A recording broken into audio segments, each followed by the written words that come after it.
अनन्यास चिंतयन्तो ma'am ये जनाः पर्युपासते तेषां नित्याभियुक्तानां योगक्षेमं वहाम्यहम्. श्रीमद भगवद्गीतेमध्ये भगवंतांनी सर्व भक्तांना अनेक वेळेला वचन दिलेलं आहे की मी तुझा सांभाळ करेन, मी तुझा पाठीराखा आहे, भिवू नकोस. पण कधी? अनन्यास चिंतयन्तो माम.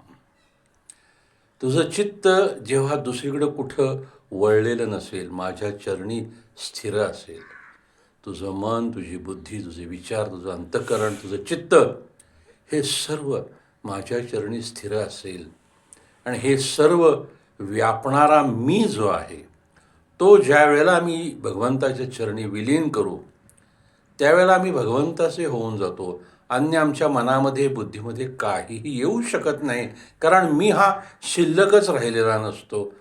ज्यावेळेला मी शिल्लक राहत नाही तिथून भगवंताचा प्रांत सुरू होतो, भगवंताची जबाबदारी सुरू होते आणि भगवंत आपल्याला सांभाळतो, आपला योगक्षेम जो आहे तो चालवतो. जर भगवंतानं वचन दिलेलं असेल तर त्यावर शंका घेण्याचं काहीच कारण नाही, नाही का?